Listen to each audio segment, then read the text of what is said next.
giving you the real from A to Z surrounding the Dallas Cowboys. News, updates, rumors, transactions, takes, and more. So strap up, Cowboys Nation, and start your day off with A to Z Sports. Live with Will Steele. 3, 2, 1. Here we go. Hit.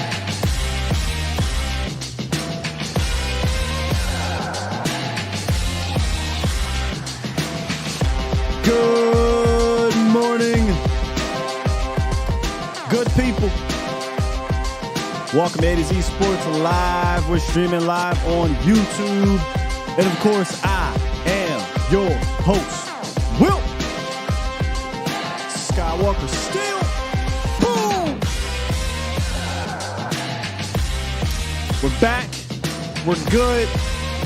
Coming up today, I got Foots the King joining us again. We're going to talk about Combine standouts. We got 5-ish guys to discuss and why I think the Cowboys could be interested or should be interested in these guys. We got dudes from day 1 all the way to day 3 possibly. So stick around for that later on. Actually, about 10, 15 minutes or so.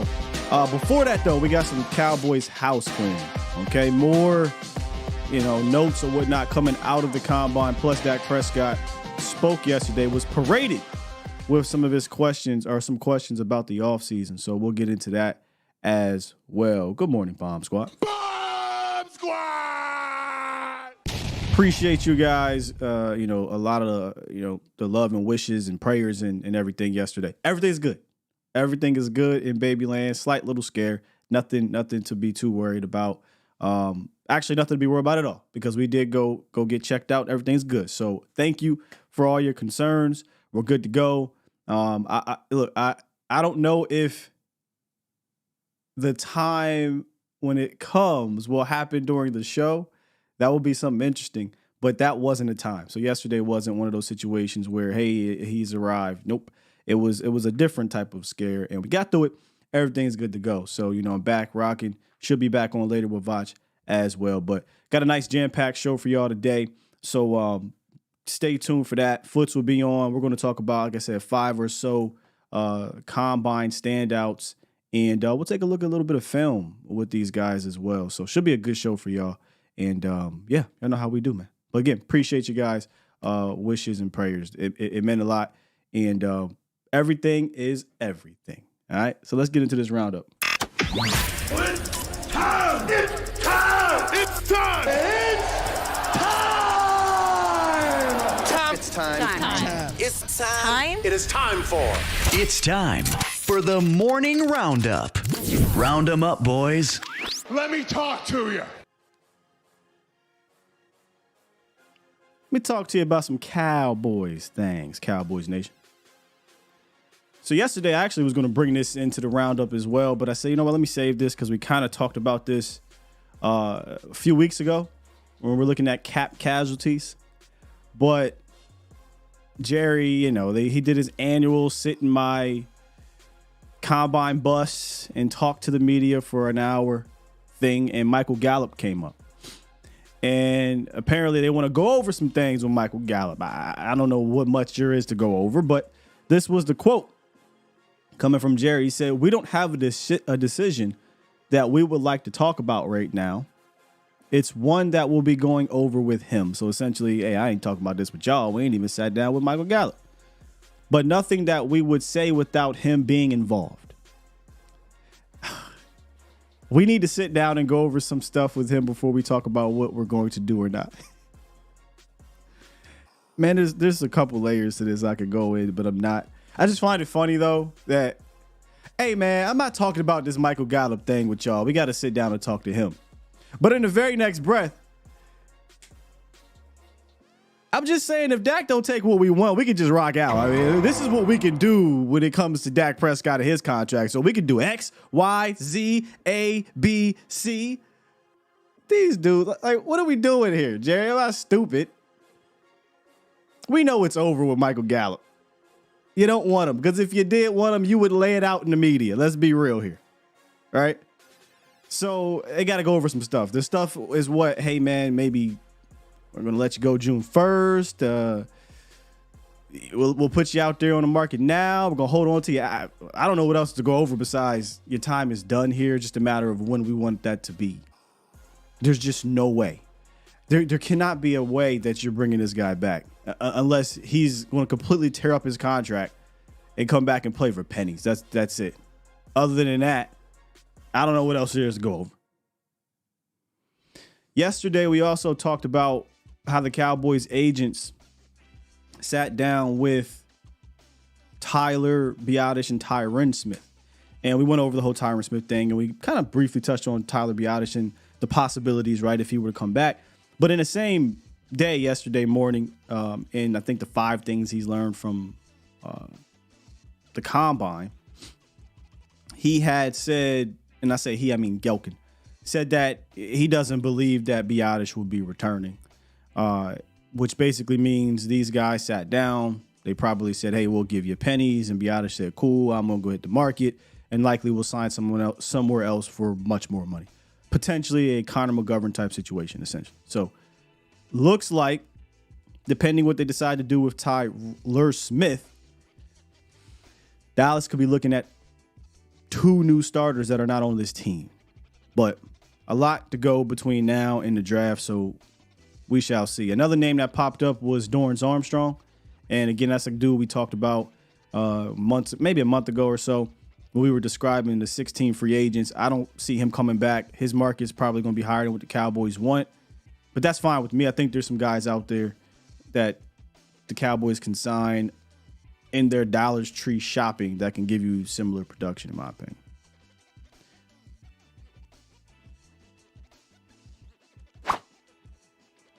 So yesterday, Dak goes and does his annual Troy Aikman Children's Cancer Fund event. Him and Troy, I believe, and some of the other quarterbacks usually get to go there too from time to time, I guess. And of course, you just know the Dallas media wasn't going to not ask Dak about what's going on. Sidebar, yesterday somebody had tweeted out, hey man, I think it's interesting that Dak hasn't spoken. Right? His silence is loud. I'm like, really? I mean, Dak doesn't do this in the media anyway, but okay. Also, he's probably having a kid. So and it came out, congratulations to Dak Prescott. They indeed did have their baby last week. And so yeah, of course he's not going to be out dealing with all this. But anyway, he was asked about the all-in and the contract talks and all this and all that jazz. And this is kind of what Dak had to say. Yeah, I don't want to make anything bigger than what does all-in mean? When Jerry says all-in, what does that mean to you as far as next year? When he says all-in on next year? Yeah. Have you heard that? Yeah, I've heard that one.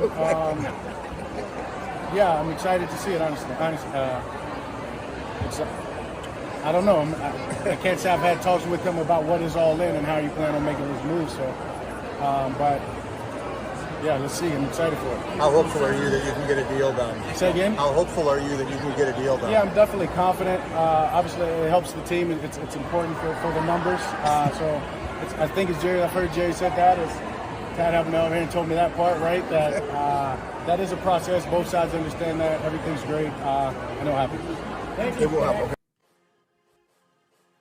So I don't know if you caught a lot of that. It was, I don't know why they didn't put this on .com yet, but maybe they will where the audio's better. But basically he's saying, hey man, I'd love to see it when it comes to this all-in thing. Hey, I haven't talked to him about the offseason, but he says all in. I love to see it. Show me. And then, they were asking him about the contract. And to me, it feels like Dak feels confident about it. He says, hey, this is a process. This is the same song and dance they always do. But what was interesting is very confidently, to get done. Dude, he knows what's going on. They can freak out in the media. Fans can freak out on the internet. He knows where he's at. But the Joneses, they will continue to be stubborn. And I just get a sense this just doesn't bother Dak. He's been through this with them before. He's not about to panic like a lot of fans panic through the media. This is the same song and dance as a wait and see approach here. But this is what Jerry and Steven, you know, they'll throw some jabs out in the media. That's what they do. But this is what Jerry said at the end, you know, in Indy in his little combine bus. He said, you can get in and get on the same page, and you can see if you can come to an agreement. If you can't, we have a deal in place that works. So obviously, if you do it one way, you'll be working through some of the other areas on the team in a different way. Okay. But you can't really plan on that until you see where you are. And that's what we're doing, end quote. Basically saying, look, we want to get it done, but we want it on our terms. And if not, hey, we're good. We can absorb the cap hit or whatever, which is the same song and dance that they've done with Dez, D-Law, Dak once, D-Law again, Zach Martin, Ezekiel Elliott. I don't know why they elect to do things this way, but that's what they do. Okay? And before there are people out there in the world that start talking about some of these players, oh man, you need to take a discount. You need to do all this. Just remember, these are the people you're dealing with. It's always a challenge when you start to have a lot of players that you're trying to pay, you know, top of the market. You know, it's a challenge, but the cap has gone up tremendously. So it's, you know, to me, it's not a lot different. It's just, you know, how many guys you're trying to fit in there. And to me, it's it's about players. You know, we had a situation last year where you end up losing a guy, but you end up getting 4 players rather than what you might have paid 1 player.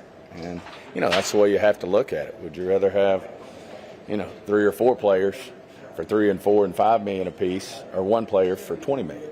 So those are the, you know, things you get into weighing in terms of, you know, where you better off. And so you could have a free agent that, and rather than have that free agent would cost you as much as 3 other players would cost you. Well, we're going to be all in with the 3 other players. But is that? That's all in. That's my point. Yo, I just have to laugh, y'all. These boys they on the same page, though. I tell you that. Father and son, this mom and pop shop. There's no fighting amongst this family. I'm watching Yellowstone right now, you know, and in Yellowstone, there's a whole bunch of family fighting right now. Not these boys. These boys said, "Hey, all in is going on a shopping spree at Dollar General." That is all in. And if you've been broke, you've been there before, okay? You know, you know it's trouble when you got to grab the damn cart at Dollar General. It is what it is. We all been in. When you rolling around with the cart at Dollar General, it's tough. It's tough sledding. But these boys act like they broke. And they've been acting like they broke for, 20 years now? Or whatever. Brandon Carr, you know what? I don't want to call Brandon Carr. Brandon Carr was one guy. They spent a good bit, I think, in that Leonard Davis area. So around 20 years. These dudes act like they broke. They act like there's not a given salary cap that they're allowed to manipulate and maneuver to get free agents and whatnot. But they on the same page, man. Ain't no fighting here. Steven and Jerry are saying the same damn things. I'd rather get 3 items at Dollar General than 1 at Target. I'm not even going to talk about Louis Vuitton or anything like at Target. They don't even want to go to Target. They just told you. Oh boy, let me mute this here. My bad. Unbelievable, man. Unbelievable. These boys use the salary cap as a weapon. I don't know another general manager that uses it the opposite of what you should be using it for. You should be using it as a weapon to get better. They use it as a weapon in negotiations.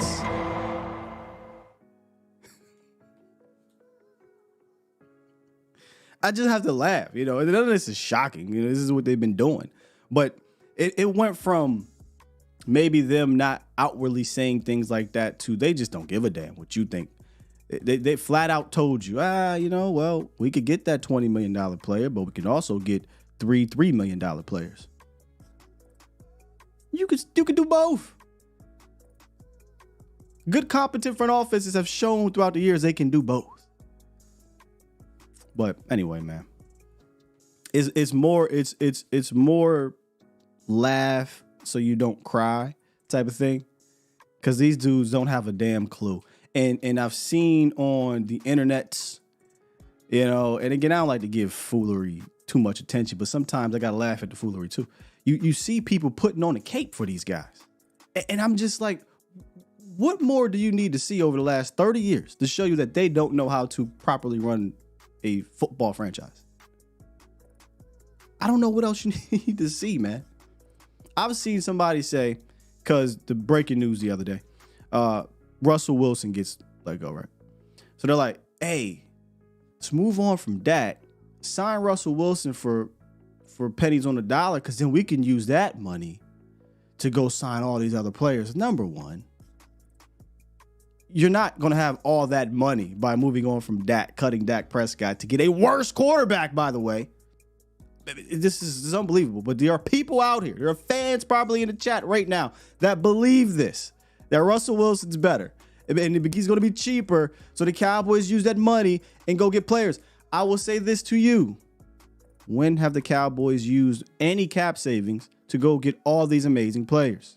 Doesn't happen. Number one. Number two, just simple math and Googling will show you're not going to save money getting rid of Dak Prescott. But this is the tomfoolery that has seeped into this fan base's heads because of them. Stockholm syndrome, right? Ain't that what it's called? See, I'm loyal to the Cowboys. I ain't loyal to these Joneses. I can call out the Joneses.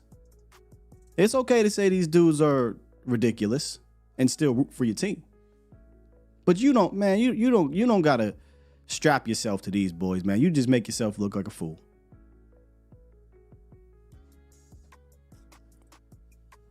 I digress. We got Foots joining us here in a couple minutes. We're gonna talk combine and change the subject here. Jimmy, what you say, Tristan? Jimmy ain't consulting a damn thing. Hey, Tristan, Jimmy on his yacht, drinking his mimosas, fishing. He not worried about the Cowboys like that. When it's the regular season and Fox is doing their thing, and then Jimmy gets the rah, lights, camera, action, camera cuts off. Jimmy ain't worried about us. Ain't worried about us. But I tell you who is worried about us, man. That's my good brother Foots, man. Foots, help me change this subject here. By the way, welcome to the show, man. How you doing? God, what's going on, baby? I'm coming in hot, feeling good. I'm ready to talk draft. I'm ready to talk combine. I'm ready. Let's go. Appreciate you joining me on your work day. I know you're a busy man, but I wanted to get you in here earlier in the week while the combine news and numbers was hot on the press, bro. Yeah, I mean, and actually, Scott, I actually carved out some time for this so we could take our time, because I want people, fans, evaluators to understand the combine still does have use.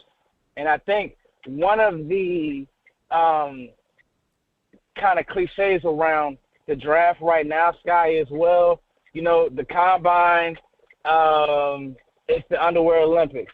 Well, I look at it like this. Guys like Caleb Williams, Marvin Harrison Jr., they didn't work out because they literally couldn't have helped their slotting. Sky, there were a lot of athletes this weekend that helped their draft position and helped their slotting. And it was because of how they moved. And honestly, it was because of how they ran. So I really kind of want fans to understand there are athletes that worked out this week that did move up board. Understand that part. Yeah, I appreciate you saying that, because I'm one of the types that I don't like it to affect me too much from that standpoint. But I'm also not as entrenched in the scouting in world like you guys are. So some people will look at the combine and say, hey, I'm going to use this as a tool to move up a guy or move down a guy, where I say, look, I kind of just want to, what does the tape say? So does the tape match what these combine numbers say, or is this one of those workout warriors where he trained to do well in these drills, but it doesn't translate on the field? And I'm not entrenched enough to be able to do the back and forth yet. So that's why I lean on guys like you, bro. I mean, and so, Scott, it's crazy because we were texting about a player, I won't give his name away, where it's like me and you both say, hey, we got to go back to the film and look at this guy because at the end of the day, this is a trait league. Let's find out why said player's production wasn't away in college. And then, okay, we go back and we say, hey, in this system, doing this with how he moved, with how he ran, does he make sense for what we do? And again, this is a trait-based league. So scouts, evaluators, fans love traits. Good coaches know how to use traits. So I just think that, you know, it's definitely the underwear Olympics, but this was a hell of an underwear Olympics. I'm gonna tell you that. Yo, it was though. Record-breaking combine. Yesterday, Foots, I talked about the offensive line.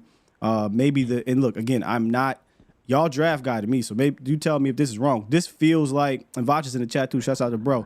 Y'all let me know. This feels like maybe the deepest offensive line class in the top 2 rounds in quite some time, man. You might even get potentially, you know, close to 10 guys taken in the top 40.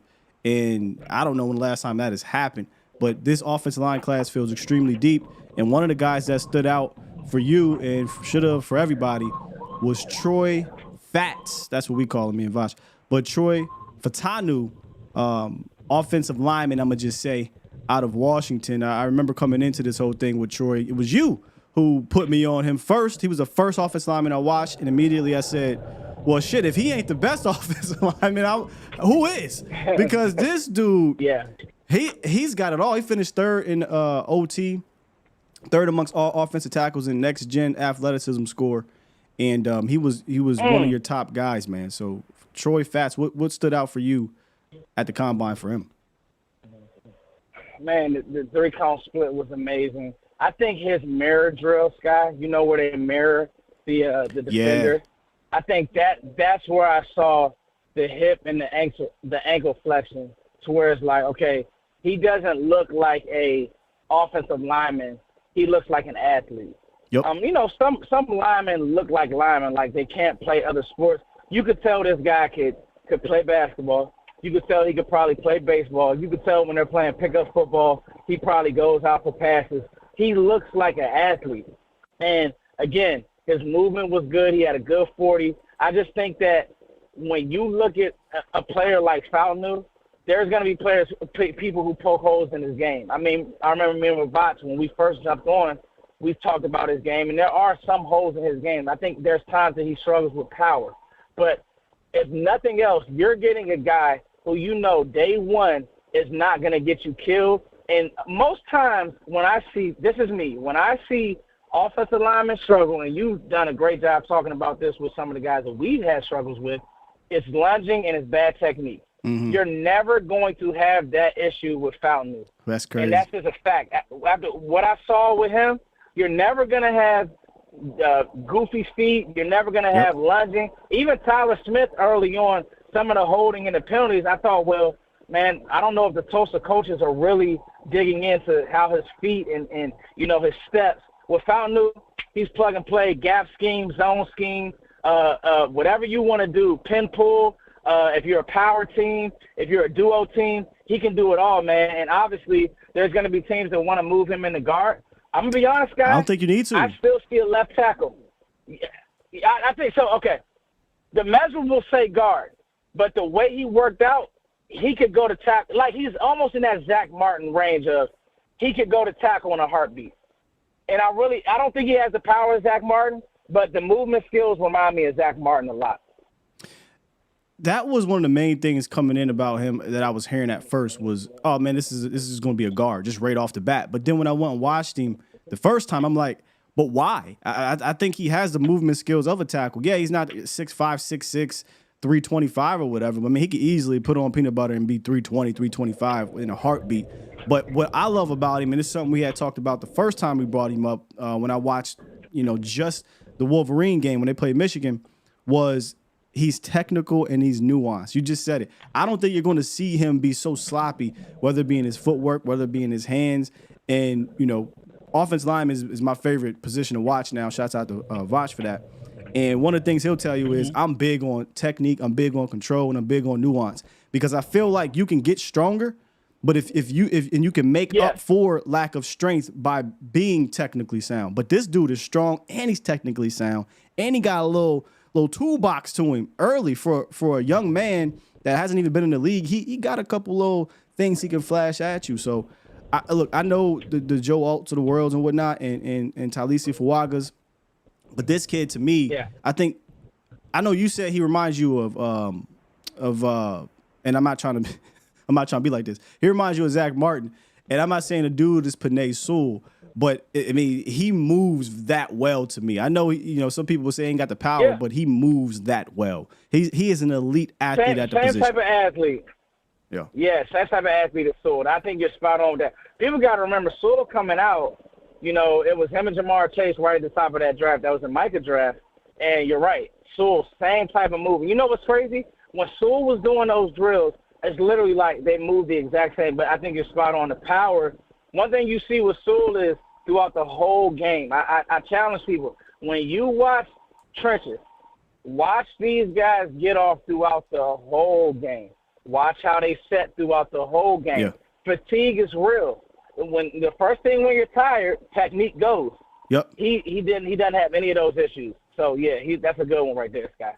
Let's move to a different position, Foots. We're going to talk about these Texas wide receivers, or at least one of them. And no, not the one y'all think I'm talking about. Although he is worthy of being talked about, pun intended, running that 4.21, which is ridiculous, Foots. But A.D. Mitchell is a guy that you talked about as I think it was one of your top 5, players to watch coming into the combine. 6'2", 205. Yeah. And he ran really well. He actually did everything pretty damn good. If you go look at his RAS score, I know he wasn't worthy in regards to, the 40-yard dash or whatever, but the 9.97 RAS score is an elite scoring. Now, he did not measure in at 6'4", like, colleges, they cheat. They give you a couple extra inches.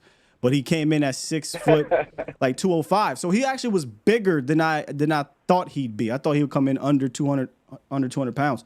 But he came in a little over 200 pounds, I believe. And he has that size and speed, Foot. So, he stood out for you. So, I got to say, I think what's happening in draft world, and I get so excited when it comes to these athletes is, everybody knows it's no secret that I love Keon Coleman. And, people have their cats, and they're like, oh, well, I love Adonai Mitchell. And I'm like, okay, Adonai Mitchell. And they're like, oh, well, okay. And I say, well, let me really go watch the film. So on film, I'm very transparent. If I didn't see something with the player, then and I go back, I reserve the right to say, well, Absolutely. I may have missed there. And that's cool. That's the best thing to me. I think the best evaluators do that, and don't just say, well, I'm just gonna stay pack on who this guy is because this is my guy. I don't think that you can do that and be a good evaluator. You've got to try to figure out the athlete and figure out the why, and figure out, what maybe did you miss. And so with Adonai Mitchell, I say all that to say, on film, I didn't see the explosion. I saw a glider. And when you have long legs and when you are as smooth as he is, because he's a very smooth route runner, I didn't see that explosion. I said, well, is he really a fast guy? And then he goes to the combine and he answers questions. 4.35 is a question and answer. And so now I go back to the film and I say, okay, when he's eating up cushion, when he's running past guys, it's literally the gliding in his bag. Like, that's just his bag. It's not, the steps aren't as choppy, so it doesn't look quite as fast. So that was where maybe I could have missed and said, well, because early on I didn't have him in the first round. I had him in that second round mix. I think there's a world where you run that fast at 6'2", Sky, where he's 100% in the first round. And honestly, Dane had the Bills trading up, and Dane Brew was mock draft. He had the Bills trading up for Adonai Mitchell, and Dane, we know how plugged in he is. And so I think that he is an athlete that you 100% now have, and that's what I mean by the moving up, whether people like it, love it, or hate it. He is an athlete that is going to get first-round consideration. I mean, Dane has him in his top 40, so, or at least in his initial top 100. So he 100% has him on that, end of the round one type of situation. So, I mean, I would imagine you didn't have him that far outside of round one, probably round two. But this is what happens, right? You get to the combine, and that's why these players take it seriously, because if you do something like this, you can now go from maybe the 42nd player to 28 based off of how you run. And you just said it there. He has the Bills trading up for him, a team that needs a weapon like that, and I don't think it would take much for him to use that speed in Buffalo with Josh Allen's arm. Yeah, and you got to think about where they at with Diggs, where they at with Gabe Davis. Yeah. We don't know, and so when people say, and this is the beauty of this draft, because, hey, the O-line class is extremely deep. Sky, this receiver class, I've said it since the first time I was on with you, this receiver class is just as deep, if not deeper. So it's really going to be, for the next 2 months, the conversation is going to be, where do you have your tackles and your maybe best linemen versus where do you have your receiver and and where do you have these guys slotted? So I'll give you an example. How does the board fall?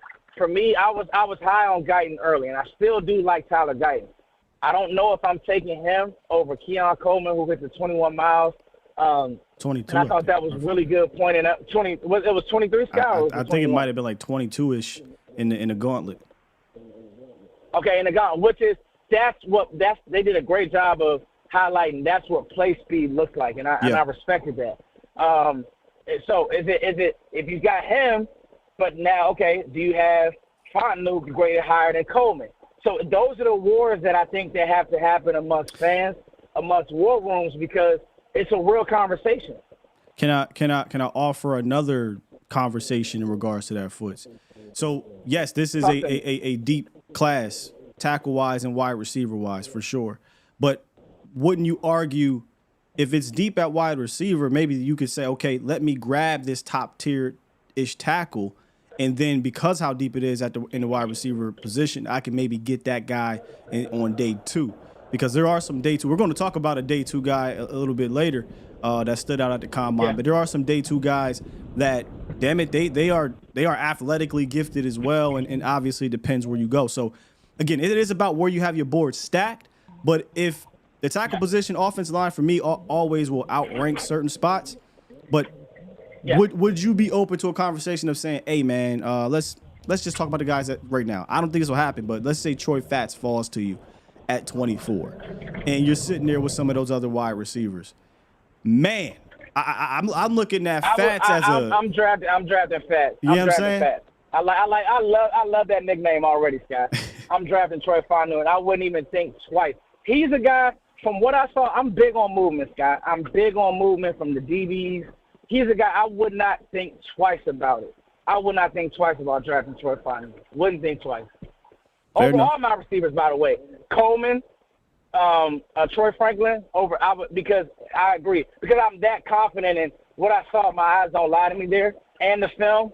So, yeah, the question for him would be, the reason why he will fall and get ready, Sky, is because people are going to look at Amarius Mims and say, I'm going to draft Godzilla over Mims. I think Fontenot and Joe Alder. Is that what they call him? Bro, he looks like a creative player, bro. He is 6'7". It's unreal. 6'7", 340. And here's what I thought was impressive. And again, I am not big change my mind guy from the combine. But what these dudes did for me at the combine was show how smooth they could run as big dudes. And it wasn't just Mims, wasn't just Fats. Those centers, JPJ look smooth. A lot of dudes just look smooth. So, yeah, man, it's hard for me to pass up on a dancing bear like that. Man, and so that conversation, I'm stamping that now that I would do that. I would sleep great at night, and I say, let's go play football. So, yes, I'm with you there. All right, what about your next guy here? This one is he's part of, for me, a handful of day two running backs that if you got any of these dudes, you feel really good about. But this seems like your guy, Foots. Talking about Trey Benson, running back out of Florida State, who, again, I think helped himself as well. He finished third among running backs in the Next Gen Athletic score, ran that 4.39. But you talked about this a few weeks ago. You love this one trait about Trey Benson, Foots. Man, his long speed, the question was answered. His contact balance, guy, we talked about. Yep, the contact balance. balance. The questions are answered. The questions are answered now, Scott. He's stamped himself as a second-round player, and if you want Trey Benson, you're not going to be able to get him in the third round. It's just not going to happen. When the long speed, the catching ability, he looked smooth going through drill work, the shuttle work, everything, it looked smooth. It was like him. It was a clump of like him, Blake, and we'll talk about the other athlete who, me and you were texting about, and I was like, okay, like you had him pegged, guys. So, but with Benson, I think that people kind of got caught up in, well, he didn't have that many long runs. So what does the long speed look like? I think the long speed is there, guy. And I think in the right scheme with the right weapons around him, right play caller, you'll see this guy. If I got him for 5 years, he's going to make an instant impact and be a good runner in the league for those first 5 years, barring injuries, because that's like a running back contract. Like, that's the running back world. With those rookies, you want to use them. Unfortunately, they probably won't make it to that second contract with your team, and that's okay if he's not a special guy. But for those 5 years, that 5-year window, Trey Benson will be a great player for you. Just real quick, 5 years would basically mean he's a first-round pick. So essentially, first round, he's a first-round better. Yeah. Be 4 years. But either way, I just think that's just the way to go. Unless, like you said, you just are extremely special. You just draft a guy every 4 years, even if he's RB1. You draft a guy every 4 years, and Trey Benson kind of falls, like I said, in that line of. I think we were I don't know if it was in a group chat or if it was just me and you, or we just having a conversation. It just feels like that 2 to 4 range, round 2 to 4. You could even probably stretch it to 5. You're not probably gonna get a first round running back, but you might get like 10 of them taken between rounds 2, 3, or maybe 2 and 4, because there's just a depth of a whole bunch of them. And Trey Benson, to me, falls in that lane. And I had said this a while ago. You could ask 10 different people who's running back 1, 2, or 3 to you. You'll get about 7 or 8 different answers, man. And I'm gonna say this, guy, for people who say, well, the combine doesn't matter. There's a lot of people who love Audric Estime, but the problem is this: you can't run a 4.7. Like, there's no team who's gonna sign off on drafting you in a second round and you're a 4.7 running back. It's just not gonna happen. And see, that's where the combine can hurt you, right? Like, that's not great. Now you're likely, and his tape shows that he's a power back anyway.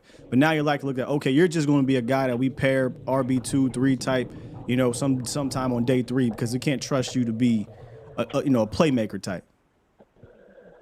Yeah, and I mean, there will be people that say, well, they'll find one outlier, and I'm with you. But do you see how fast the NFL is now? I mean, Braden Fisk, he's basically faster than Audric Estime. Like, that's where we are with today's athletes, Scott. It's crazy. So, I mean, you like, miss me with the outliers. Audric Estime ain't going to hurt a defense that has Micah Parsons on it. It's different. And so you got to be able to play this game at a certain speed. And I think that, guys like Trey Benson and a few of these guys that we're talking about, I think that they can do that and do it well at a high clip, man. Yeah, let's stay with these running backs and talk about a dude who is a playmaker, and that's running Jalen Wright.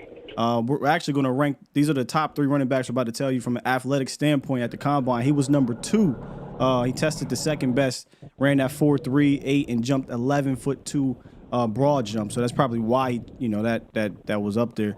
And it translates. You want to talk about, does this translate on film? Not many backs that I think exploit the lane as quickly as Wright. Yeah, and one of the things that you noticed about Tennessee's scheme, Scott, when you watch those guys, they got those wide splits with those receivers. I think kind of with Josh Heupel, the scheme's kind of like Kitty for me. But, that's why it's always so hard evaluating Tennessee players, man, because, last year coming out, what are they running? They're running stuff that's not like doesn't translate to the league. Jalen Hyatt got docked because of that scheme. You know, like he didn't have a big route tree, so there was like, I mean, he's not a first round guy. We don't know how he's going to run. And then you heard our wide receiver coach was like, hey man, I want to see you run different routes. Yeah, and you know what? He wasn't wrong. People have to understand. It's not about feeling. People got to understand. And I'm glad that you brought that up. Well, we in a bag today, Sky. We're gonna do a little coach talk, man. This is my problem. We start these violins for some of these players. Dog, this is a cutthroat league. This is what it is. When our wide receiver coach was asking them that, he was serious about that. Now, hey, Jay Hyatt, you can get mad, but what all we see on your film is 9, a post. We don't see anything that translates to an NFL route tree. Nothing, Scott. And so the problem with that is the same thing. Like we'll write some of the run schemes. I'm like, well, okay, it's just this. It's look at the box and just would run inside zone all game, which is cool. But again, to me, like you said, hey, how does this translate in our scheme? Because you know and I know the Dallas Cowboys are going to ask you to hit the hole, and I think that he can do that. And now that he was able to run fast, I feel really good about what he can do in Dallas, guy. Yeah, he's a playmaker to me. Again, for Jalen Wright, I like his playmaking ability. I don't know if he's like every down type of lead back, but I'm out of that. I'm out of that category. Just give me 2 guys that can complement each other, and I think he can be a fantastic in a 1-2 punch, because I am kind of looking for that power type of back if we're not going to have some amazing scheme, and that's just speaking for Cowboys, because I don't think you need a 230-pound power back. But if you're not going to have a scheme, then you probably need to have that legitimate 1-2 punch, and I think that Jalen Wright could provide that. But this next dude. Yeah. Oh, go ahead. Yeah, with Gibbs. Oh, my bad. I mean, just adding on to that point, what you said with Gibbs and Montgomery, Scott. Yep. I think that's the perfect world to live in. A perfect world to live in. I mean, we had it. We had it for a couple years with Zeke and TP. The blueprint was there. It was never about the guys in general. It was about, hey, you have the blueprint, continue to use it. And for whatever reason, we abandoned that. Yeah, no, I completely agree, man. I think that, like, there's a world where you could draft Hyatt. Let's say Hyatt is more or less a third-round player for you, okay, Sky?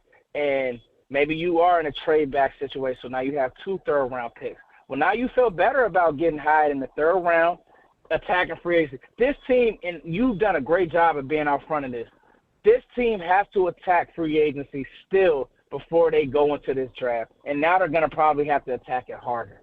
If you don't do that, it's done for me.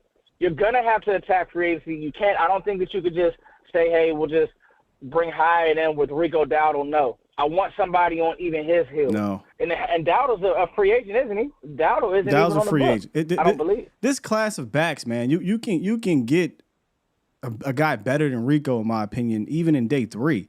I mean, I'm sorry. I hate to keep saying this, but you give me 2 dudes, even if they're too young. I don't care if they're 2 rookies, honestly, but I think the ideal way to go is to get you a veteran and then pair him with a rookie. I think you're good to go. In a league that has 17 games now plus the playoffs, leaning on one guy, unless, again, that guy is an elite dual threat back, is just not the way to go. This isn't 1995. This isn't 2002 anymore. There aren't a bunch of Adrian Petersons and running around here and Curtis Martins and Emmitt Smiths. You need either a tandem backfield or that has a complement to each other, or you need a stable of backfields. And that's why when I look at this class, I feel like you can get so many. We just talked about potentially a day 2 guy. This next guy, and this is why I love leaning on y'all, because Isaac Guerrero, before he showed out, on my radar. So I had to go do some homework on this kid. And what? Hold up. I understand he wasn't a starter. I understand he had to transfer from Wisconsin because of Jonathan Taylor and Braylon Allen. But you're talking 6 foot 220, runs a 4.33. And this was the dude where I said, okay, is this a workout warrior or is this real? Because let me go watch this dude. Nah, fam, this is real. He hits a gear. He hits a gear. And what are we talking about? Day 3? I mean, unless he helped his stock here, but are you kidding me? I can get this type of guy on day 3? Stop playing with me. Man, Scott, just to add to that, 11 touchdowns, 200 yards of receiving, like 6 yards of carry, the top 40 in the class, one of the heavier backs in the class. Let's talk about that. That's what I'm saying. He was the number 40. one. He was scored number 1, by the way, from the athleticism standpoint for running backs. I mean, you're talking about 6 foot 220 and runs the 4.33. I mean, to me, I'm like, is this just workout warrior? And I didn't see that. Yeah, and you know what? I agree with what Matt O said. There's a reason Braylon Allen didn't run his 40. There's a reason Garendo did. Again, there are players who can help themselves at the combine. Caleb Williams couldn't have helped himself. Isaac Garendo helped himself. Everybody's going back. Evaluators, pro personnel departments. Hey, in this scheme, because me and you were texting Sky, and I gave him a Connor comp, and I said this guy reminds me of Connor that plays for Arizona. Not the fastest. Fast, but in his scheme, he runs harder. Like, it was almost like he didn't rely on his speed. He literally wanted to be physical and run through people. Yeah. And I was like, okay, you get him in your building. You say, hey, you can use some of this speed you got, dog. And it was like some of the rest that I saw of his, I said, man. And then, like, even the 10-9 was good. The broad jump, he was top. He was in every athletic metric. And then I don't know what his RAS score is. Maybe Matt can help us. Every athletic metric, Sky, I was like, oh, here he goes again. It was like him, Blake Corum. Hey, here he goes again. I'm like, wow, okay, this is nice. And then I really saw a player who, again, as the game went on, he got stronger. As I watched full game tape, he got stronger. He got stronger, Sky. And then he's literally running through guys. I'm like, man, does he want to use his moves? Now I just want to run through you. I'm like, cool. There's a world for that for the Cowboys. By the way, for those who obviously can't see this here, this is Isaac Garendo. We're talking about transfer from Wisconsin that went to Louisville. And what's really cool about him is he doesn't have a lot of wear and tear on his body because he didn't get a lot of carries at Wisconsin, came to Louisville, and then he showed out there, but he still didn't get a whole lot of carries there. And, you talked about – it's funny you talked about his physicalness because I put here – low mileage physical back that showed off his explosiveness at the combine that translates on the field. And you see him.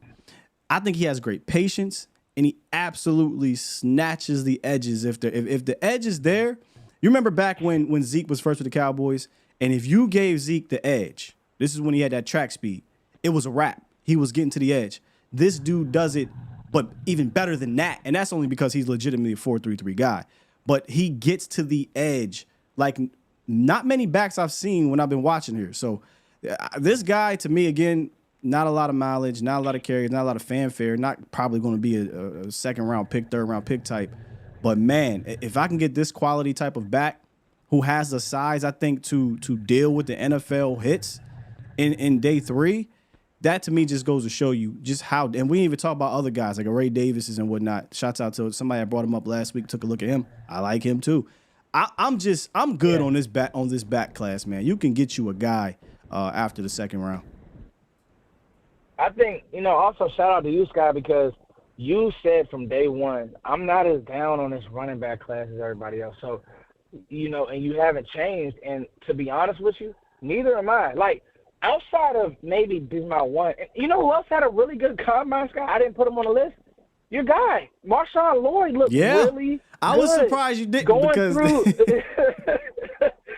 Go ahead, talk about him, Scott. Talk about him. That's your guy. No, I mean you put me on him earlier when we were talking about the in the Senior Bowl. But I don't. Maybe you can say Sky doing too much here, but he looks 5'2" to me. He looks like a 5'2" back, catch the ball at the backfield. He can run between the tackles. He has the speed to get to the edges. I think he can fit in any scheme, but I don't think he got a lot of carries or a lot of attention there in USC because they got Caleb Williams. They're not about to run the ball. And when they do run, everything is out of shotgun. By the way, let me say this. Studying running backs now compared to studying them, say, 5-10 years ago, It's good. Everything is out of shotgun, bro, and pistol. It's kind of crazy. So it's kind of hard to evaluate. Well, what do they look like when you get under center? What do we look like when we're getting into toss sweeps and whatnot? But he to me, another day. Is he gonna go day 3? Come on now. Marshawn Lloyd day 3, Isaac Arendo day 3, Ray Davis day 3. If the Cowboys don't come out of this draft with at least one back to complement whoever they sign in free agencies, it's a failure. So let me and let's paint this picture for the fans, Sky, because we could take our time this morning. So what Sky is saying, guys, is out of gun, the runs don't hit harder. It's hard. You're giving the running back a lane. You're giving the running back a flight to. I mean, he has a path to take on. When you're in gun, it's vision first. When you're downhill, you're literally coming downhill, and the runs are designed to hit a certain way. So runs out of gun, while it is in vogue right now, the teams that are getting under center with San Fran did a lot of it in the Super Bowl. Yeah. On their playoff Detroit run. does it. Detroit back to, and then it also creates back to the defense play action, which is still the hardest play action to defend. So I think the Sky's spot on with that. And like you said, it's hard sometimes to get a grip on these guys because you're like, man, all they do is, hand the ball off, wrap the guard around. But if his vision is goofy, like Pollard struggled with that a lot this year. His vision, you see lanes, but I think he liked to really just hit it. But there were other lanes that will pop up, so it's just different there. But again, shout out to you, Scott, because you were right about this running back class. It is listen, that clump of running back 2 to 6, I think Jalen Wright, it could be Braylon Allen, it could be Blake Corum. If you're a Trey Benson guy, if you're not a Trey Benson guy, if you're a Jonathan Brooks guy, somebody is going to get a couple. There's going to be teams that get backs in this class that are going to say, yep, he fell to the 4th round. Everybody passed on him. We have a platform, and he's going to be a good runner, maybe a 1,000-yard runner year 1. Now you talked about some of the risers, and you briefly touched on, in my opinion, a guy who might have fallen. But I've seen Bucky Irvin get put in that list as well. Not a lot of Bucky Irvin fanfare after the combine. Is he? If you were to do some fallers from the combine, would he be on your list from the running back spot? So the problem with Irving is he's slow and he's small, but he doesn't play that way. So the only one who was just god-awful to me, even in drill work, and that was kind of what I saw on film, the hips just looked so stiff, was Estime. Kalen King, he's plummeted too, the corner from Penn State. He didn't run a good 40. His drill work, again, looks stiff, but he is a good player. It's just right now, the off-season process, Scott, everybody doesn't take this process the same. There are guys who take it as serious. I did see a faster player on film than Irving, so I wouldn't put Irving in that fallers list for me. I only have 2 because I really, honestly, to be real with you, I don't even like to do this to kids. Right, because our reach is really far, Sky, and I've learned that, so I try to stay away from. But for the sake of credibility, yeah. Estime and Kalen King were probably the 2 that I'm just like, I'm out. All right, the last riser, again, another one of those types where you don't really hear a whole bunch about him, especially in a class that's loaded at the wide receiver position. But Jermaine, wide receiver out of Alabama, but he transferred from Georgia. Again, we're talking about a kid that went from Wisconsin to Louisville and a kid that went from Georgia to Alabama. So we know this kid can be, coached up, obviously, because you play for those type of coaches and those prestigious organizations. But again, if you play for those organizations or those programs, that means you got talent. That means you got natural ability for sure. And again, while he's not putting up the crazy numbers, he still has put up really good numbers in both spots, specifically in Alabama. And again, a guy that you put him on the list, I said, let me go do some more studying and looking up on this kid. And I'm like, wait, I know he's not 6'4" and runs a 4.3 at that size, but this dude looks like he's going to be a productive wide receiver in this league. Has the ability, strong at the catch, physical after it, strong hands. What is it about Burton that doesn't really have him in that kind of wide receiver conversation? Honestly, Scott, just because this class is so deep. Okay. Like in draft classes, and it's just the luck of the draw for Burton. I mean, because he's played big time football, kind of has a George Pickens vibe with his game. I think that him and Adonai Mitchell have that Pickens, linky, can eat up cushion, can get in windows fast. I'll say this: the type of the teams in the where he's come from, his bloodline, as far as that Alabama Georgia bloodline, mixed with his testing 38-inch verts, 11-1 on a broad jump. To me, it's like, okay, the explosion is there. And then the 4.45 mixed with, I mean, hey, go watch the A&M game.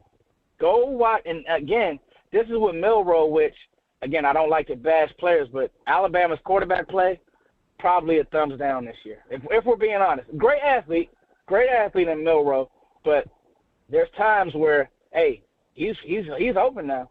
And so what you got to ask yourself is this, guy. Sitting there in the fourth and you don't have a fourth-round pick, you'd love to have Burton on your team because right now, I mean, he slotted it probably receiver 12, 13, but if he goes to the right team, like if you give Dak Prescott Jermaine Burton, you probably say day one at camp when you see him and when you see Jalen Tolbert, and this is not a knock on Tolbert, but the pedigree probably for Burton, you get what I'm saying? No, I know what you're saying. And people say the learning curve will be much shorter than it was with Tolbert. Yes. Because why? Played big time football. He's played against, a Georgia secondary, and he's played against an Alabama secondary when he was at Georgia. He's played against these teams. He's played against Michigan in the big game. He's been on these stages, and so playing at the Cowboys, it will probably be nothing to him. Learning the scheme, I know it will be nothing to him. And then to go out and compete in a receiver class, this is not easy to run behind Xavier Worthy and to work out behind. It's not easy to run, and he did it, and he looked well. The gauntlet looked good, Scott. He looked really good in the gauntlet. I challenge anybody to go watch this. And that translates on film. Mm-hmm. Just like, and I want to talk about Keon Coleman for a second when we get done. But when you look at the gauntlet and see how smooth he is, I'm like, okay, does that translate on film, even when he's not getting the ball or when he catches the rock? I kept thinking about who could I comp him to, and I couldn't sit on anybody just quite yet. But I was thinking about a role he could have, right? And the role I was thinking about was a Tyler Boyd type where he might not be wide receiver 1 or 2 right away because you got Cooks and CeeDee Lamb here, but I think he can come in here and be productive 3, a la like Lamb was before Lamb turned into wide receiver 2 and then wide receiver 1. So the thing is this: who's going to be this year's Puka Nacua, right? And what you're looking for when Puka Nacua was at BYU, traits, NFL body, NFL speed, and reliable hands. When I look at Burton, traits, NFL body, not quite as heavy as Puka, and the hands are very reliable. Yes, he has strong hands. Yeah.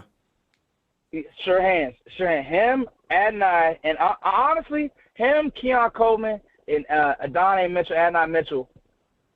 Adonai had 1 drop. Keon Coleman had no drops last year, and I think Burton's drop rate was really low as well.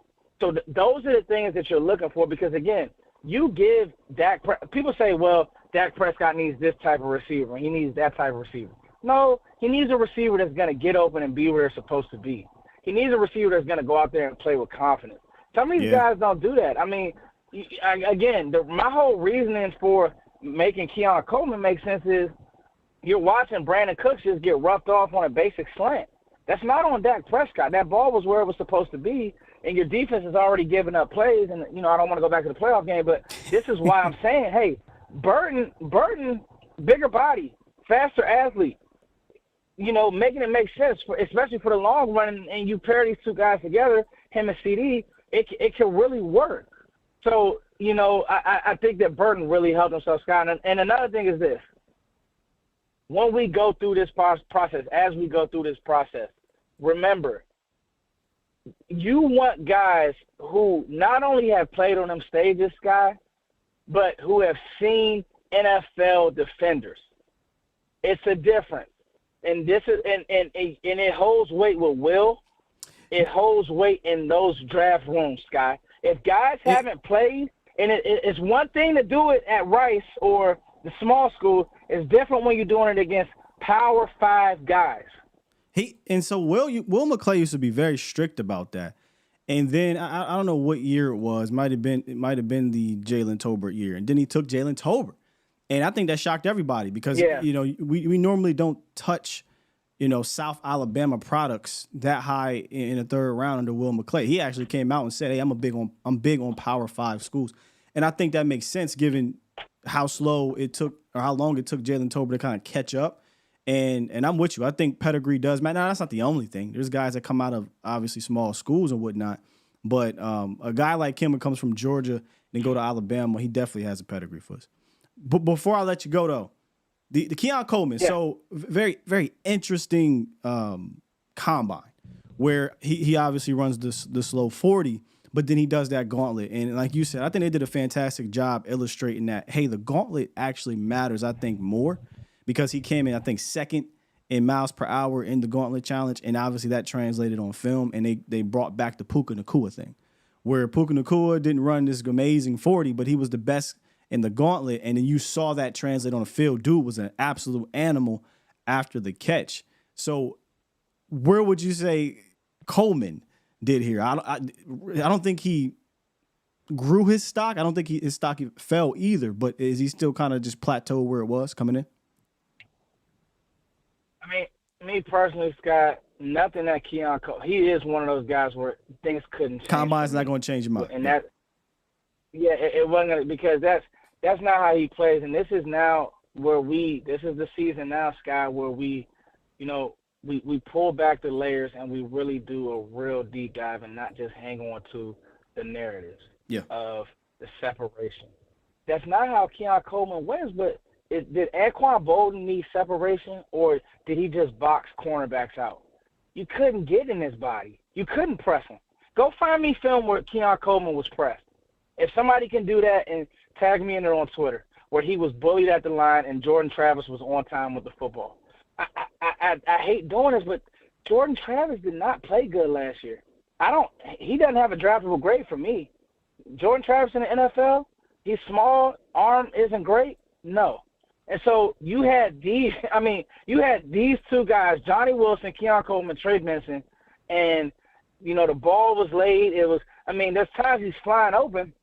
If you have a power forward, you don't have to separate when you have position on him. So there was nothing that he could have did that would have hurt or helped him. Obviously, if he would have ran an amazing 40, yes. But look at him go through the drill work. Listen to him talk.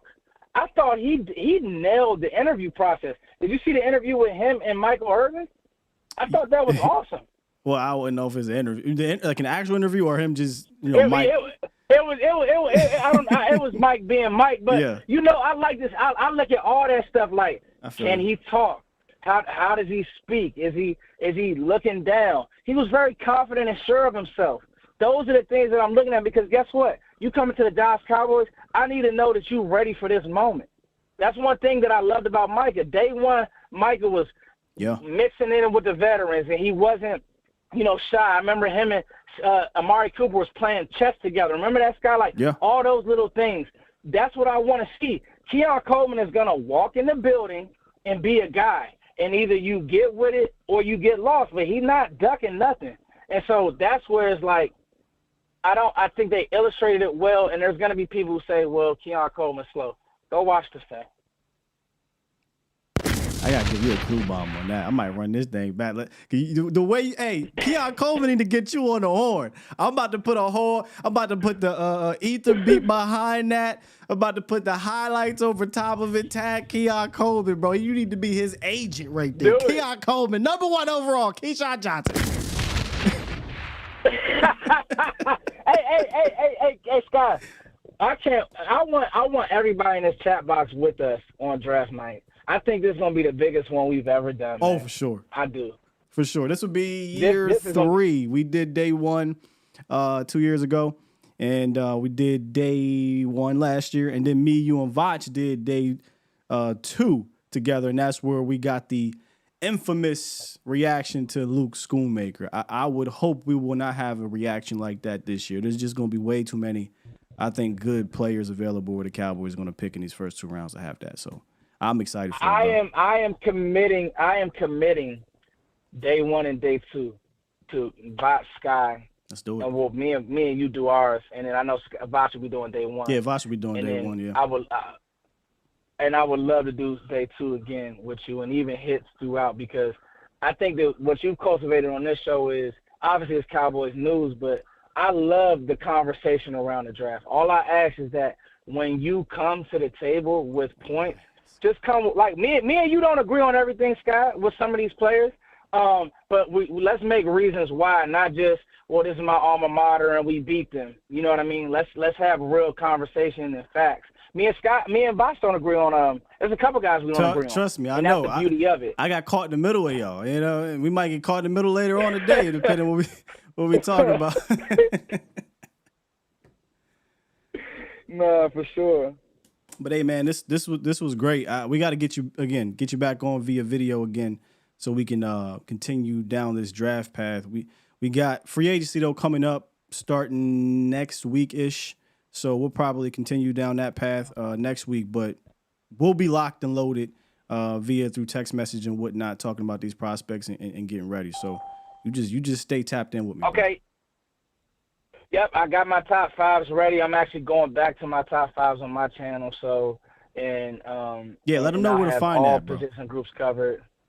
Yeah. Everybody, on Foots the King, I just uploaded my last mock, my post-combine mock. I did covers throughout the whole combine because I'm a nerd like that. Like, I really just nerd out on the combine. Like, that's just, I didn't do anything but just watch the combine all day, and it was awesome. So got my post-combine mock. I'll be doing the top 5s on the page, and I'll be coming on with Scott talking about those once we get through free agency. And the good thing about it is it'll stretch, folks, because believe it or not, I feel like if you did rankings early, I feel like they've all changed, except maybe quarterbacks. But I really do feel like tackle, guard, like you can't tell me that there aren't people out there who aren't going to rate Mims over Fashanu now. And so I feel like it's all changing. Oh, wait a minute now. Scott, okay, let that man fall, please. Yeah, I know. Please. Yeah, I heard he used to sell drugs too. So that's what I'm saying. He woke up with some cocaine up there in Washington. You know, he from the islands. They got the connect down there now. All right, bro. I'm gonna let you get back to work, fam. Y'all make sure y'all tap in with Foots. My NFL draft analyst resident on this show. If y'all don't know, please go follow him on YouTube. And if you want the smoke when it comes to this draft stuff, you can follow him on Twitter too. But best believe he be coming back with the smoke. That's all I'm saying. Hey, I'm coming back with it. Much love to you, Scott. I'm gonna hang up and listen. Much love, Chatbox. Appreciate you, brother. Foots the King, ladies and gentlemen. Can we get some flames in the chat for our brother? Always bringing it, man. Always bringing it. Hired Sam Hurd as his agent.